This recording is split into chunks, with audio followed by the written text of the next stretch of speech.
नमस्कार, the daily show में आपका स्वागत है। मैं हूं मुकेश कुमार। दोस्तों, बकौल भक्तों के 2014 में आज़ादी मिलने के बाद से न्यू इंडिया का निर्माण कार्य चल रहा है।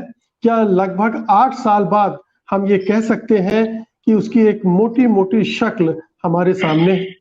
इस उभरते हुए न्यू इंडिया में अजमेर की दरगाह का खादिम सलमान चिश्ती नुपुर शर्मा की गर्दन लाने वाले को अपना घर देने का ऐलान करता है। महंत राजू दास काली फिल्म की निर्देशक लीना से पूछ रहा है कि अपना सिर तन से जुदा करवाना चाहती हो क्या। उत्तर प्रदेश में एक व्यक्ति को इसलिए धर लिया जाता है क्योंकि वो अखबार में लपेटकर मांस बेच रहा था। उधर महाराष्ट्र में एक ही सूफी संत की हत्या कर दी जाती है। नए इंडिया में और भी बहुत कुछ हो रहा है। इस देश का सुप्रीम कोर्ट अजीबोगरीब फैसले सुना रहा है, टिप्पणियां कर रहा है। जरूरी मामलों की सुनवाई अब वहां नहीं होती है। सरकार की जरूरत के हिसाब से केस लगते हैं और फैसले भी होने लगते हैं। गजब है कि फेक न्यूज और नफरत फैलाने वाले एंकरों को सरकार, पुलिस और न्यायालय का संरक्षण मिलता दिख रहा है। रोहित रंजन, अमीश देवगन और अर्णब जैसे मामले हमारे सामने हैं, जबकि सच का भंडाफोड़ करने वाले या झूठ का भंडाफोड़ करने वाले और सच को सामने लाने वाले मोहम्मद जुबैर को कोर्ट से राहत नहीं मिलती है। न्यायालय दंगा पीड़ितों के लिए लड़ने वाली तीस्ता की गिरफ्तारी को भी आधार प्रदान करता है। बुलडोजर चलते हैं और फर्जी गिरफ्तारियां होती है। न्याय की उम्मीद बेमानी होती जाती है।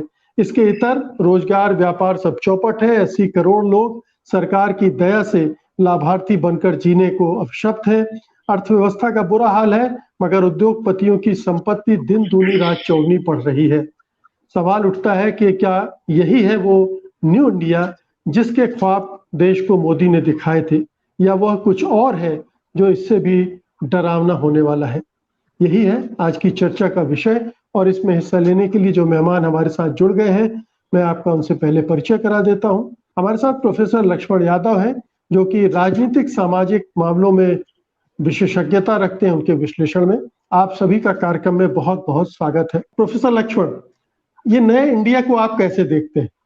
ये आर्थिक वार्थिक तो चलिए हम जानते हैं कि आरएसएस की आर्थिक समझ कितनी, समझदारी कितनी मजबूत है, कितना वो देख पाते हैं, अर्थव्यवस्था को समझते हैं और उस तरह के कार्यक्रम बना सकते हैं। लेकिन समाज में, देश में जिस तरह का माहौल होना चाहिए उसके ठीक उलट दिखता है। क्या यही न्यू इंडिया की असलियत नहीं है?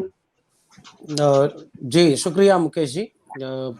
बहुत गंभीर विषय है कि 8 साल की समय को हम लोग किस रूप में देखें, और खासकर मेरी पीढ़ी के लोग जो मुझे लग रहा है कि 1 डेढ़ दशक से जब वो अपने समय को, समाज को, राजनीति को समझने और देखने की कोशिश कर रहे हैं, उसमें एक बड़ा वक्त तो इस आरएसएस और बीजेपी के शासनकाल का रहा है।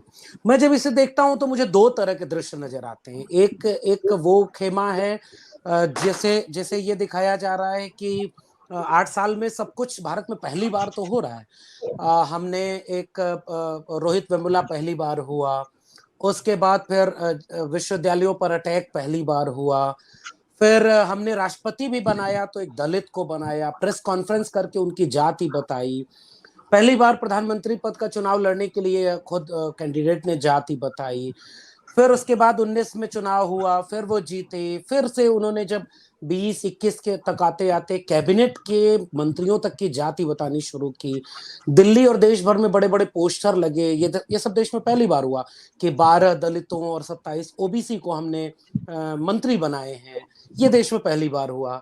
और अभी हाल ही में राष्ट्रपति एक महिला आदिवासी को भी 75 साल के इतिहास में पहली बार बना दिया गया। तो बहुत सारे काम तो पहली बार होते जा रहे हैं। रुपया 80 के आसपास गिरने को है, पेट्रोल, महंगाई, डीजल, ये सब तो दिख रहा है। ये सब कुछ पहली बार हो रहा है। लेकिन एक दूसरा चश्मा है जिसे अगर मैं पहन लूं तो मुझे सब कुछ अच्छा अच्छा नजर आने लगेगा। दुनिया में बहुत कुछ अच्छा हो रहा है। जो जो उन्होंने कई भाषाओं में कहा था ना अमेरिका में जाकर, भारत में सब अच्छा है। तो वो जो सब अच्छा है उसमें मुझे लगता है कि शिक्षा की नीति भी नई बन गई, लोगों का विदेशों में डंका बज रहा है, ये भी समझ में आ रहा है। सब कुछ, सबको प्रतिनिधित्व मिल रहा है, जिन जिन जातियों को, जिन धर्मों को।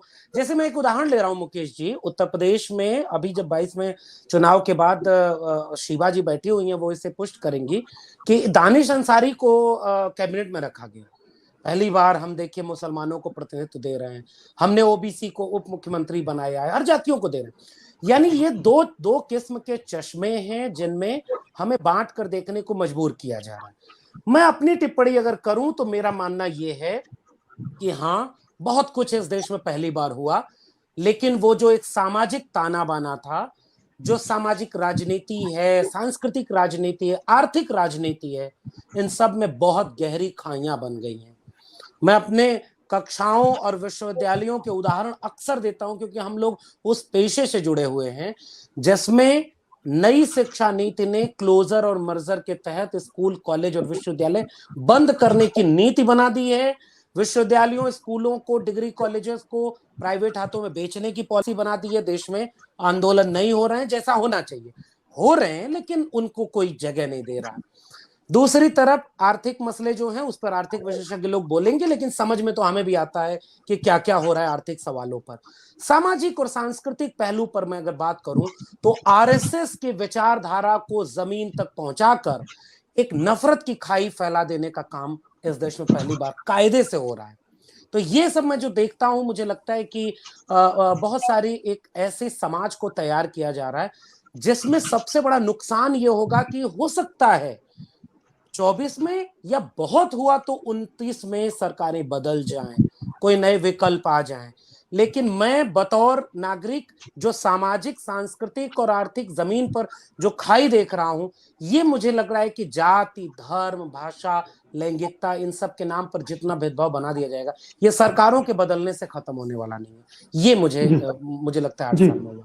तो लक्ष्मण जी, मैं चाहता हूं कि आप थोड़ा हमारे दर्शकों को, खासतौर से चूंकि अभी नितिन ने बात भी की वंचित और दलितों की, अल्पसंख्यकों की, अगर आम हमारे दर्शक हैं जो कि भक्त नहीं है, मैं भक्तों को बाहर करता हूं क्योंकि भक्त यहाँ लाइन लगाकर गालियां देने के लिए चैट बॉक्स में कार्यक्रम शुरू करने से पहले ही आ जाते हैं।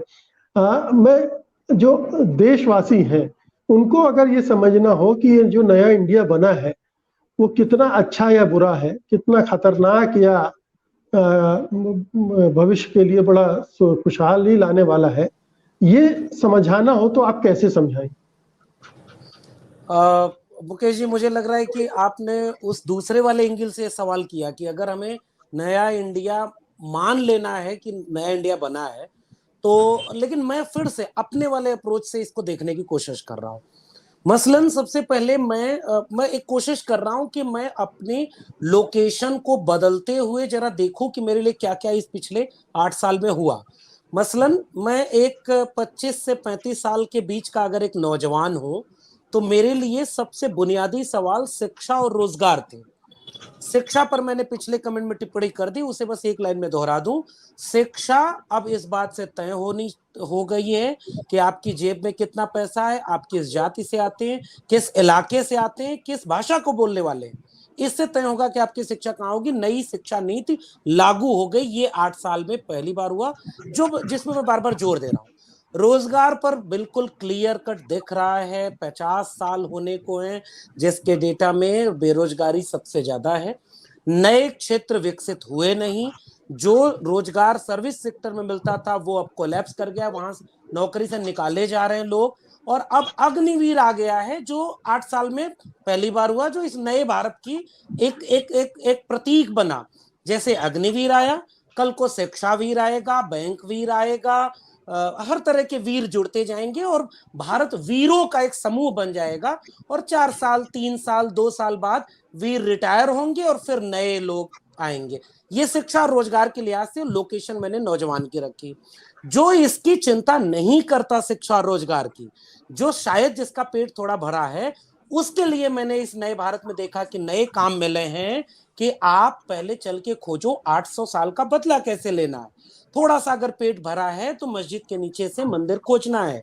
हमें यह देखना है कि कहां कहां हमारे इतिहास से, संस्कृति से छेड़खानी हुई, बदला लेना है। मैं कोट एंड कोट कह रहा हूं, बदला लेना है। और उसमें नौजवान और खासकर पुरुष, और वो भी अपर कास्ट के पुरुष ज्यादा हैं, उनके पीछे भीड़ में दलित, पिछड़े और कम पढ़े लिखे नौजवान भी शामिल है।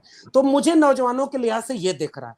अब मैं अपनी लोकेशन चेंज कर रहा हूं, मैं एक पिछड़े तबके के नौजवान के हिसाब से सोच रहा हूं।